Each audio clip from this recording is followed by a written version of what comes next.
Welcome to Waking Up is Not Enough, Flourishing in the Human Space. Whether you awaken through meditation, spiritual practice, near-death experience, ingesting a mind-altering substance, or being born again, you still return to your messy life without any special instructions.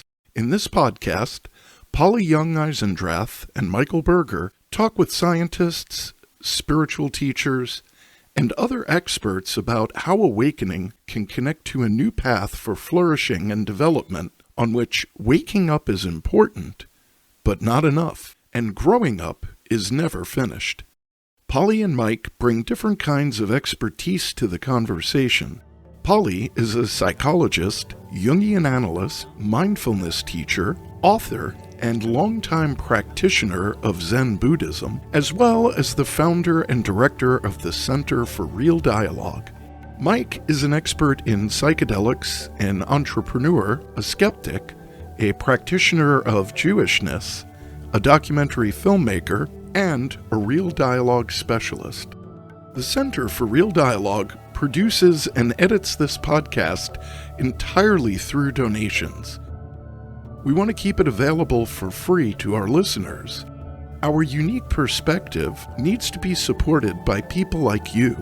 Please make a donation on our GoFundMe platform, introduce our podcast to family and friends, and support us on social media. We genuinely need the support of all of our entire community, and we're grateful for it. A non-dual approach to the philosophy of quantum theory. A conversation with Dean Rickles, Ph.D. Dr. Dean Rickles and Dr. Harald Atmanspacher have together developed a new philosophical model called dual aspect monism. This contemporary philosophy of physics attempts to transcend the hegemony of materialism in responding to observer phenomena and other puzzles inherited from quantum theory. In this fascinating conversation, Polly and Mike talk with Dean about his own awakening, why his theory steps towards non-duality, and how he imagines quantum theory can change the way we see our agency, responsibility, and relationship to the world. This conversation ranges from Carl Jung's theory of synchronicity to how music is like immaterial layers of consciousness, and many more topics. Mike and I have gotten into a habit here of asking the same question at the beginning of each one of these podcast episodes, which is, what do you think awakening is? More or less like, how do you understand it? What do you think we awaken from? What do we awaken to? And then what have you experienced in the way of awakening, if you have? Well, that's probably the hardest question, right? The first question and the hardest question. For me, it has something to do with freedom of a certain kind, sort of being liberated from something. And, there are probably two ways you can understand it. You can sort of understand it theoretically, or as the sort of the feeling that you get from having something like an awakening. You can't really be brought to an understanding of this thing without having the experience, I think. I think it's impossible to get somebody to sort of accept that there is such a thing as an awakening without having the feeling themselves and experiencing it.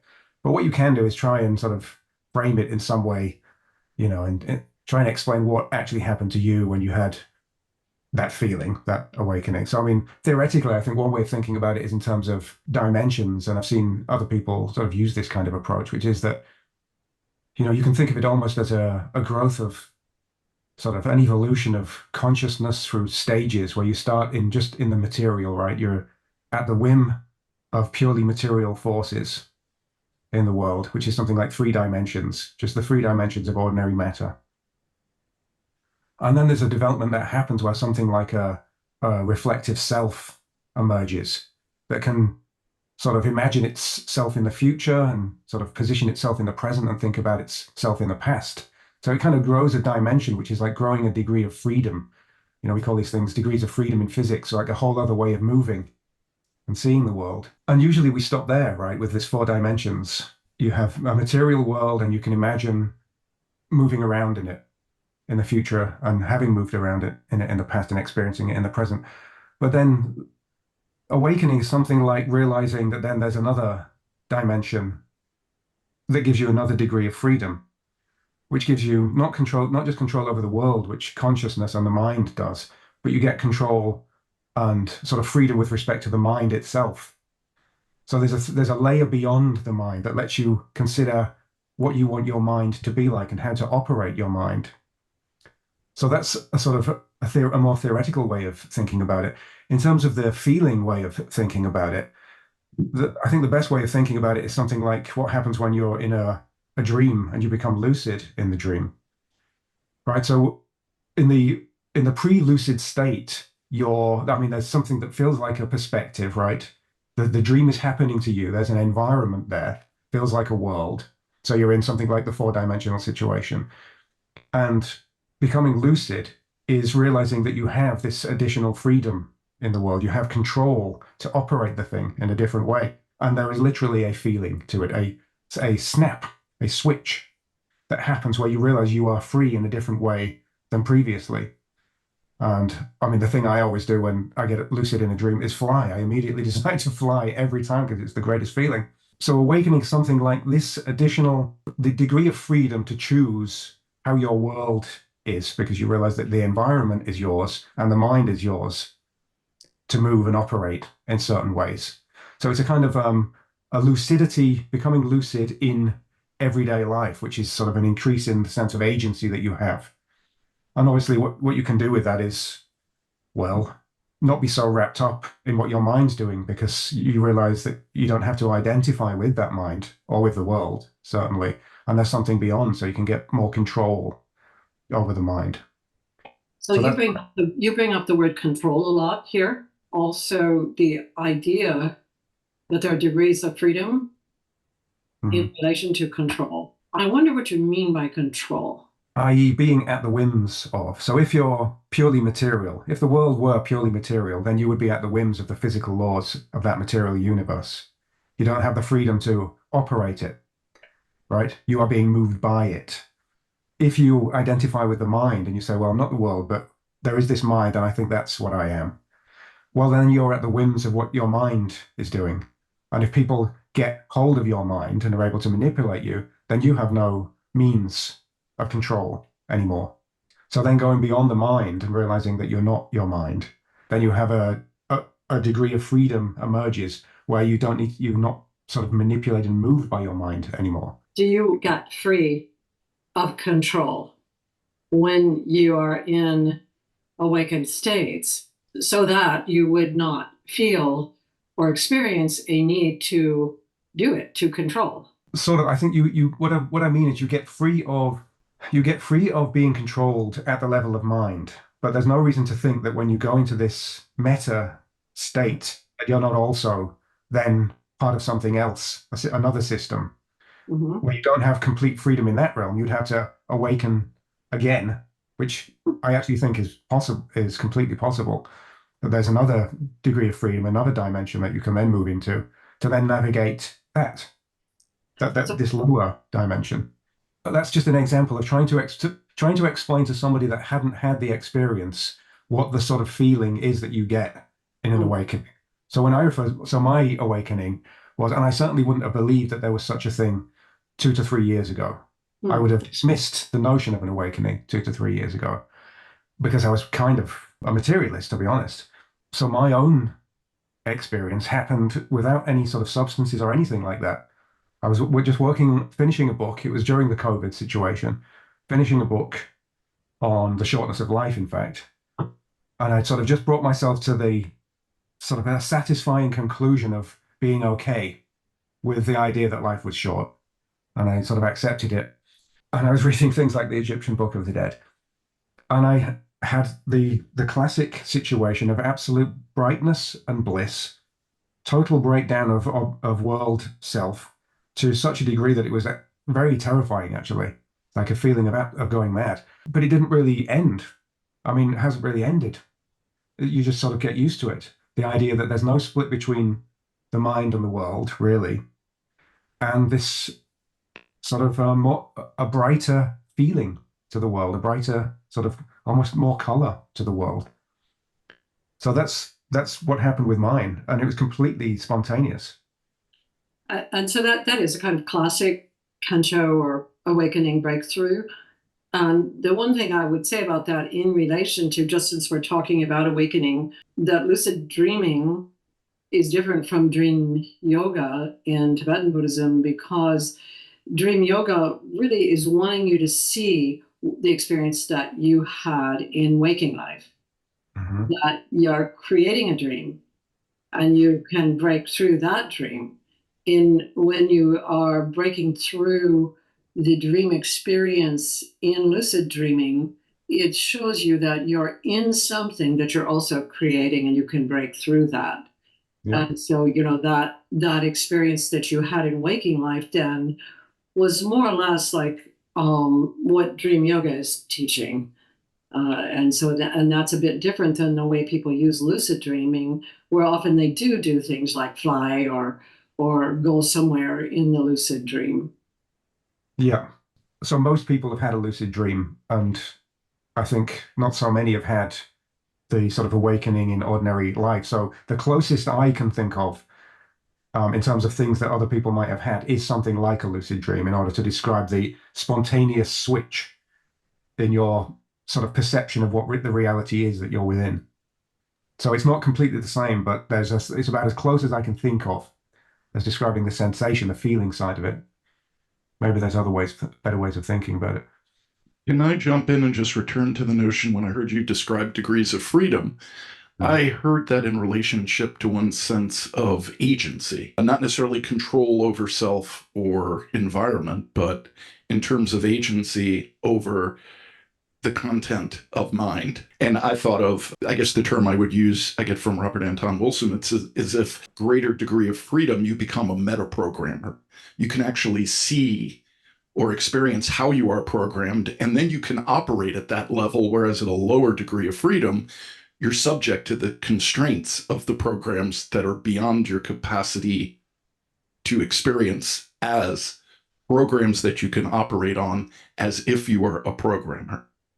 Yeah, that's exactly what I had in mind. And that, I ended up stumbling across, after all of this, books by John Lilly and even Timothy Leary. They have sort of these and Robert Anton Wilson as well. They have sort of manuals of operating the mind. So the idea is that you can choose to change your mind, choose to be literally a different kind of human being, which means that you're no longer identifying as the human being or the mind.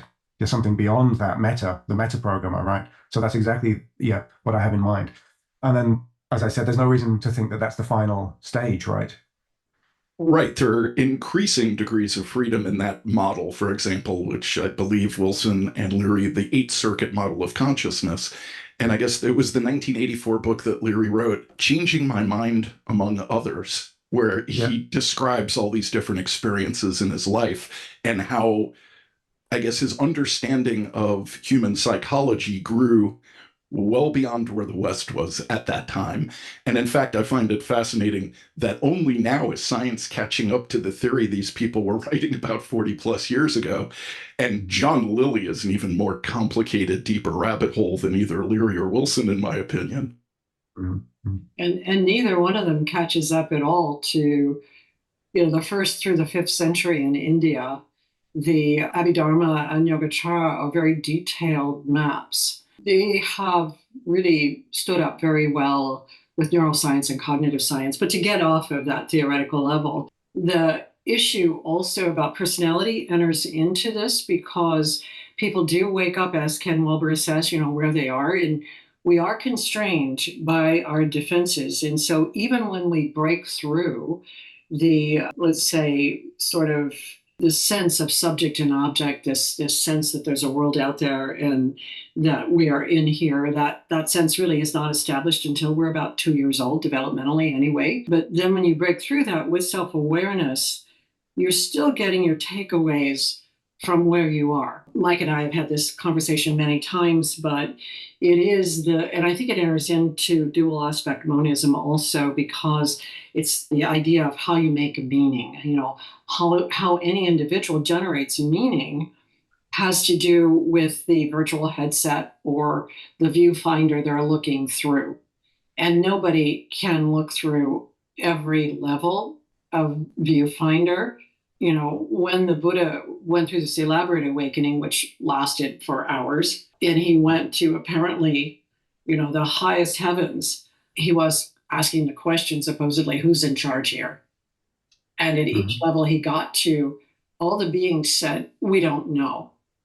We just showed up here and we're doing our thing. We don't know who's in charge. And when he got to the highest level and he asked, and these two gods up there said, we don't know. He said, well, then I'm going to have to teach what I've learned in awakening, because everybody's responsible. There's no overseer. And so from the perspective of early Buddhism, it's every subjectivity, and each subjectivity is constrained in different ways. And so the way that Dean Rickles wakes up, or the way that Harald Atmanspacher wakes up, has to do with the nature of our ability to perceive. So, there's this kind of incredible complexity to the conversation, even though at one level you can make a map. The map actually is certainly not the territory. And I think that sometimes the people, listeners, can get confused, because there can be this idea that if I take ayahuasca or I take psilocybin or something, I'm going to have an effect, rather than I am actually engaged in perceiving whatever the effect is of any experience on me. And so I can't break through that. As a friend of mine said years ago, she went to Japan to finish her Zen training. She'd had a couple of awakenings in the US, and she didn't think they were very profound. She had a profound awakening in Kyoto, and then she came back to LA and she was still the same asshole. So it's not as though this awakening gets us to be free of personality. It allows us to see something, to experience something, to be changed and affected by it. But still, we come back to being a person in a situation who still needs to shift around, given that we now have experienced something that perhaps went against our idea that the world was out there, I'm in here, I'm trying to protect and control myself from the world. So, that idea of particularity, of subjectivity comes into this. And then I think maybe, from my point of view, at least the way I'm reading your book, Dual Aspect Monism, that question of making meaning enters into it. Yeah, I would certainly agree that it doesn't free you from a personality having these kind of experiences, but it frees you from being restricted to particular personalities. But then it still takes work to generate some other sort of framework for who you're going to be. If we're engaging at the level of the world and personalities, then we always need to sort of put what we've experienced back into a representation or a frame.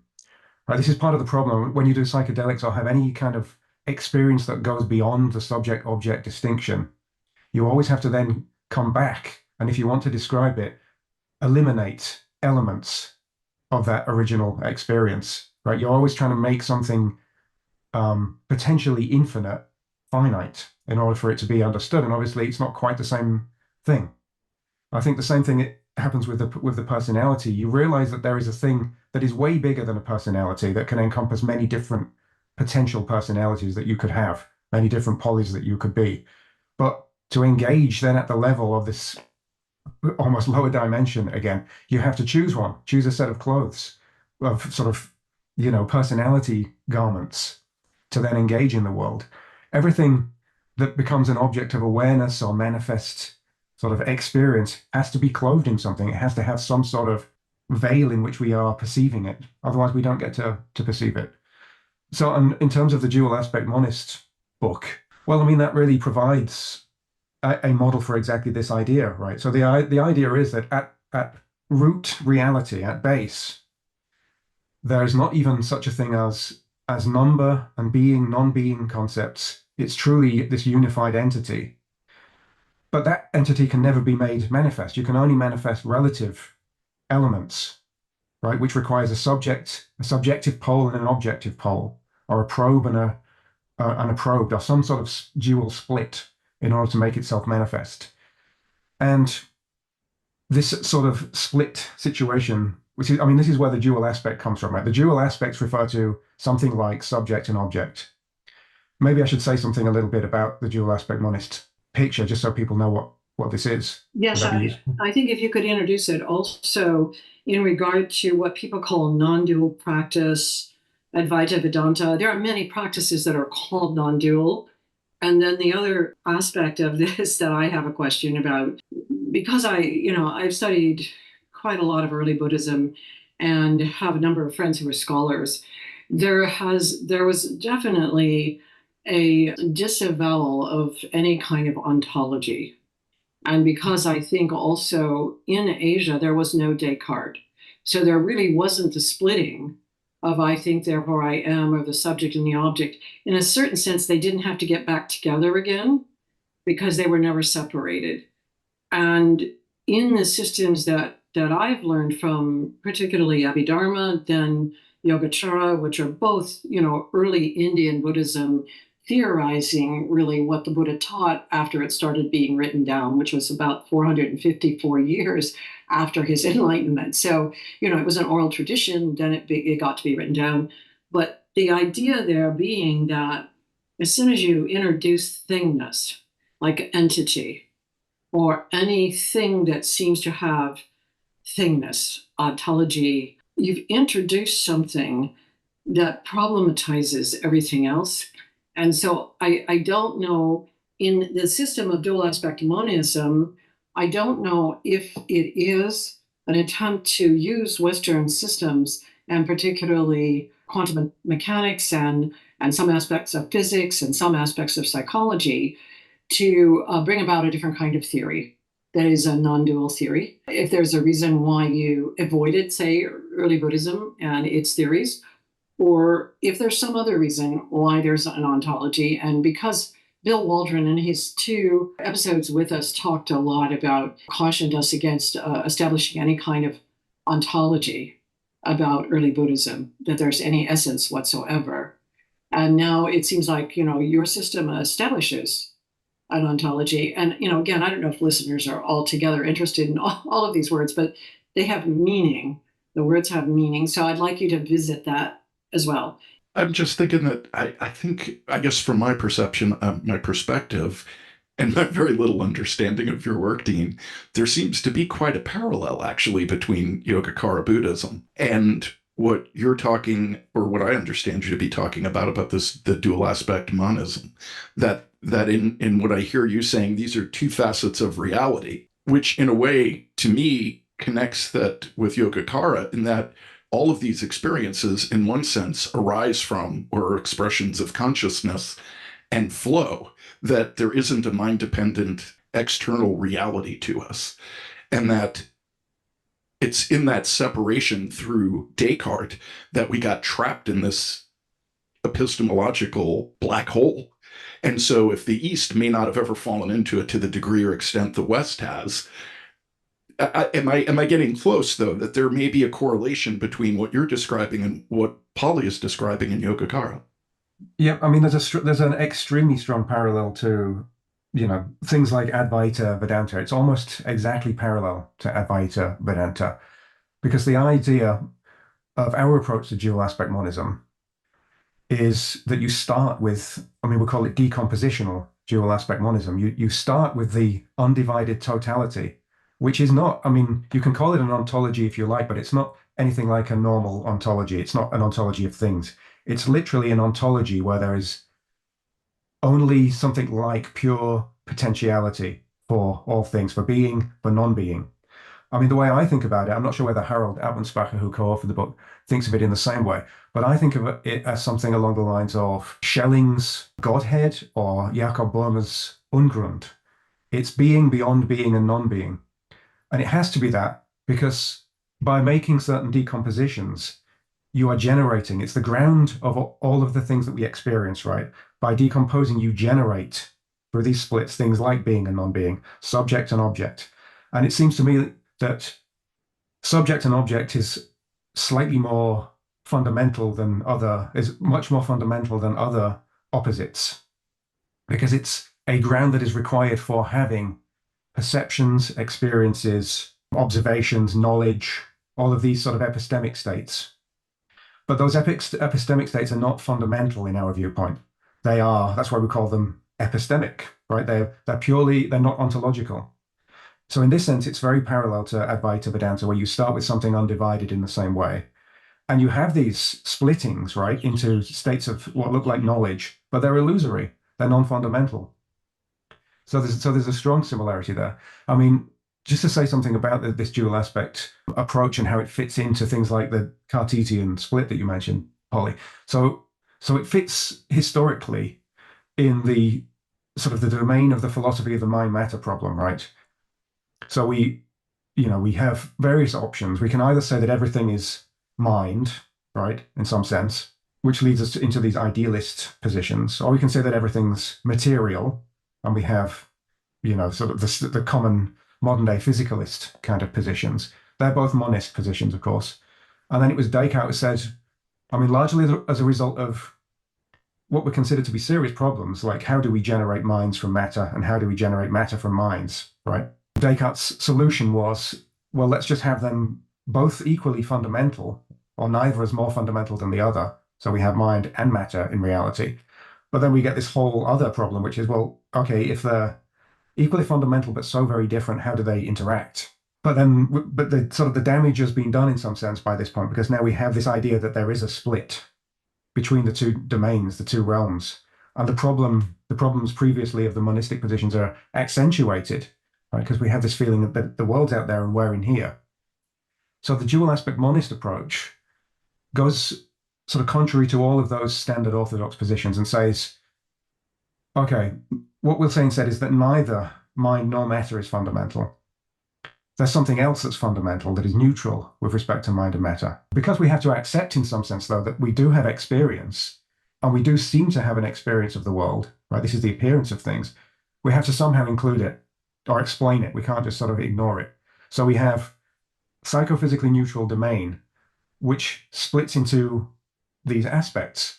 And the idea is that it's necessary for manifesting a world to have the polar opposition. Because otherwise, what is the world manifesting to? What is being manifested to us? So it's almost like a transcendental principle of knowledge, that there be a knower and a known. And I'm aware that there are some early non-dual versions of Buddhism that claim to go beyond this principle. But even when you're dealing with things like pure awareness or pure consciousness or something like that, there is still a situation, I think, I mean, this is my view, I think that there's still a situation in which you have to have some primitive elementary notion of a split between an experiencer and experienced, and an awareness that involves being aware of something and the subject of awareness. So just in Yogacara, it is this moment of contact that is a perturbation that creates the impression that there's something there. And then that moment then eventually becomes conscious and then instantiated into a word, if you're going to go that far with it, or into a perception. So Yogacara and Abhidharma and the Buddha himself, they're really talking about moment-to-moment perception, like a cheetah is about a third of a second. And people could observe that in their meditative states to see what would happen from this moment-to-moment, to everything being present moment, everything arising in present moment. And so the Buddha discovered a system called dependent arising, pratika samuppada, which really means that in a moment, something arises in the conditions that allow it to arise. And then there is a perception by a human, because in this case we're humans, but there are other beings that perceive in other ways. And in that perception for the human, there's a process that is unconscious that moves from this perturbation towards a cultural meaning of it. So you have a perturbation, then it gradually is forming that there is something, and then you are seeing, and then you say, a tree, it's a tree. But there's nothing other than this movement from the perturbation into a perception, and then the formation of tree, And then speaking to others about it, it solidifies the dream out there, so that they got away from, because really it's a process philosophy, and it's a process philosophy of something arising all the time. But then that created various problems. And so, because the discourse was not just about present moment awareness, but about karma. So what carries over? What carries over? If there's only moment to moment awareness, no problem. You can be liberated just by being awake in the moment. But, oh no, there's something that, this is where personality comes in, that's kind of like a predisposition to get angry under these conditions. Well, then that starts to solidify. Anyway, I don't want to go into it too far, but it does get away from the subject-object split. And in a certain sense, this is, again, a very sort of exaggerated statement in a way, but the Greeks were looking for an atom. They're looking for a fundamental object that is eternal and that can supersede, everything, and then we'll know what's going on. And the Chinese are looking for a particular relationship. They're looking for a sort of relationship. They're not looking for an object. And so the two, if you take Buddhism into China, then you're getting very far away from any kind of objectified world, because you're getting into Taoism. If you left it in India, and some of it is in there in India, you could move towards the Greeks then more. And then you could get this sense that it's useful to study the world out there, So these are different sort of assumptions about our perceptions. But, the assumption that, to me, the way that you're sort of systematizing things in a dual aspect monism is that you're systematizing towards a sense of a neutral or unidimensional, but there is still a sense of some sort of underlying level or layer, rather than things arising momentarily, and just splitting into subject and object or taking form or whatever. Is that the case? It's a kind of a system of levels.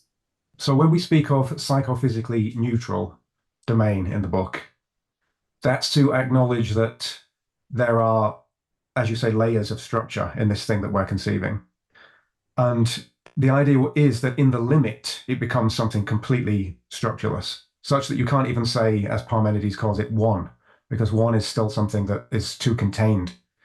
As I say, I think of it as something very different, maybe the Ein Sof or something like that. The way we do it is to work back from experience. We seem to have these experiences of a world, but we also seem to have experiences that seem to operate at slightly deeper levels of structure, psychophysically neutral. The way I think of it is in terms of pieces of music, compositions, and there's a sense in which the piece of music is psychophysically neutral, and it has dual aspects. It's psychophysically neutral in the sense that it's not exhausted by its material implementations. We can play Beethoven's Ninth Symphony as many times as we like, infinitely many times. It will not be exhausted by those playing. So it sits in some strange sense beyond the order of space, time, and causality and matter. But it needs to be brought into space, time, causality, and matter in order to be experienced. And when we do that, it has dual aspects. We can think of Beethoven's Ninth Symphony as a series of durations and intensities of sound at a particular decibel level. But we also have, and that's the external, material, objective version of the symphony. And then we have the internal, mental performance, which is in terms of tones and harmonic structure, right, and musical senses. So that's a version of something that is psychoid, what Jung would call psychoid. A piece of music exhibits itself as something that's neither mental nor material, but it has both elements within itself. And in order to be performed, it needs to drop out of this archetypal realm, this psychophysically neutral realm, into something that evolves over time in order to be experienced. So there's an example of a slightly deeper layer of structure beyond mind and matter that we can sort of infer from the nature of music itself. And you can do similar things with, Jung did it with dreams, of course, right? There was a symbolic level to dreams that sits a little bit beneath the ordinary mind and matter level. You can do it with mathematics. I think art also manages to do this, where you're capturing something beneath these usual levels. And then the idea is that you can probe ever deeper until in the limit you get to something where it's completely non-dual. But that's a sort of, there's no argument for the fact that it ends in this completely non-dual domain. A sort of axiom or something like that is how I would think of it. The metaphor of depth, the archaeological metaphor coming really from psychoanalysis, is a metaphor that because I did Buddhist practice before I became a psychoanalyst, I first did Zen practice. Then after about 6 or 7 years, I felt it was inadequate for the difficulties I was having.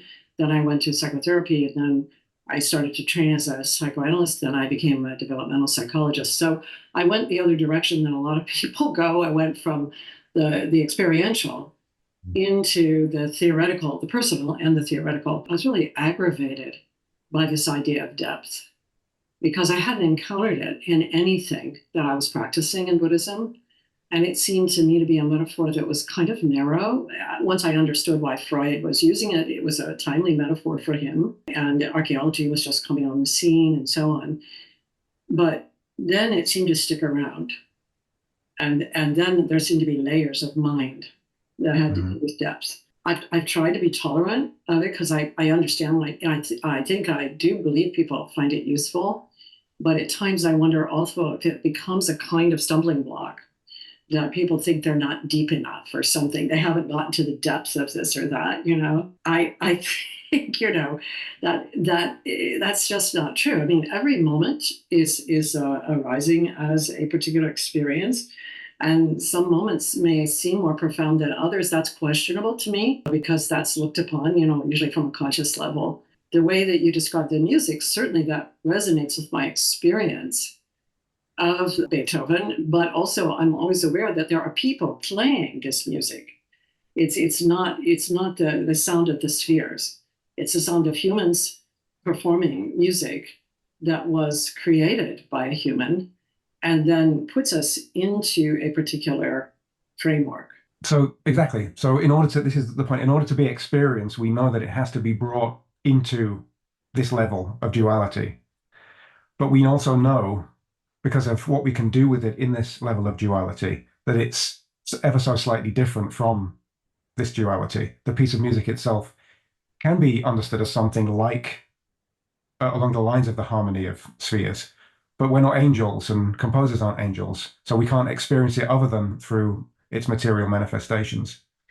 And so the notion of depth is, this is, again, we're always going to face problems of language and ambiguity of language. So depth has also the multiplicity of meanings and refers to, as you say, profundity as well. So depth in this case obviously refers to, it's to do with a hierarchy of dualities. And you can have a level that's more dual and less dual, right? So we're here now talking, and we're talking at the level of mind and matter. Music is the thing that points us to a layer that is different to this layer. Mathematics does the same thing. So it's not that we can ever get by without dualities in terms of interacting with each other, but it's that we can infer from elements of the level of everyday interactions and everyday performances of music to something beyond. So things like music and art are the things that, and I would say things like synchronicities as well, are things that give us clues to the fact that this isn't all that there is, right? Duality is not all that there is in the world. There are deeper layers. So it's not supposed to be a matter of sort of profundity or depth going beneath. There's nothing non-deep about this layer. It's kind of full of miracles and mystery, just this layer. It's just the fact that there is a way of neutralizing levels of duality and structure and going to deeper levels of structure. Doesn't mean that they're more important or anything like that. It just means that you can cut away levels of structure. And in fact, we might think that it's more deep and more profound to add levels of structure because we're getting more complexity as we go. And we're allowing experience and life to occur as we increase the levels of structure, which you can't get at the level of archetypes because it's dead, right? It's non-temporal. So this issue of language keeps coming up over and over, no matter who we speak with, it seems, and about the topic. Obviously, partially because that's what we're doing. We're speaking to each other. We've talked before about you can't reduce a non-dual experience into a subject-object language. It just, quote, won't fit. And then I'm also hearing in the conversation using spatial and temporal metaphors to try to describe this. So perhaps I can offer a different metaphor. perhaps a causal metaphor to take it to a different level. And the metaphor would be one of a mirror and light. And the mirror can be taken to represent, let's say, at the most fundamental level or nature of reality, right? So it's this underlying structure, but when you look into the mirror, you don't see the mirror, you see what the mirror reflects. And to perception, at times, it appears or can appear that the mirror contains what it reflects. The light that it reflects, maybe we can think of as representing consciousness. It is that aspect of our reality or experience of reality that illuminates, and it brings awareness to what exists. And so in this sense, then consciousness and matter aren't separate. They're different aspects of the same process. And to connect it with the earlier conversations maybe about Yogachara Buddhism is the projections suggest that what we perceive as the external world may behave as if it's a projection of consciousness, and the objects, quote, in the mirror may seem to be separate. However, it's in combination of the mirror reflecting the light that anything, quote, manifests or appears. It was just that kind of the different like degrees of freedom. I think there are different degrees of metaphor that may capture a somewhat bigger perspective where I feel like I get stuck in the spatial or the temporal metaphor. We need something broader. We need something beyond that causal metaphors. So awakening is another causal metaphor that we've been speaking about. So is non-duality as well as another causal metaphor. And so there are a couple of wrenches I'd like to throw into the conversation. I don't know if we want to continue here, but this idea about temporality, music takes place over time. That's the dimension that it comes into, as you said, Polly, when there are people playing the piece of music. So there's tempo. There are all these different nuanced characteristics of music, but none of them take place all at once. They take place over time. And so I kind of wanted to play with you, Dean, a little bit about there was a very recent study that showed negative time at the quantum level. Have you seen this? Yeah, somebody mentioned that. Yeah. So there's an experiment that seems to have demonstrated that a photon exits a super cold plasma, I believe, before it enters. So this is beginning to challenge the notion of a one direction of time, at least at the quantum level. And then since you sound like you are somewhat familiar with some of the writings of Robert Anton Wilson, there seems to be a decent, the metaphor, quantum mechanics and psychology at the quantum level, there seem to be parallels. So I just wondered about the notion of if our fixed sense that the arrow of time only goes in one direction at the quantum level seems to now be fraying at the edges.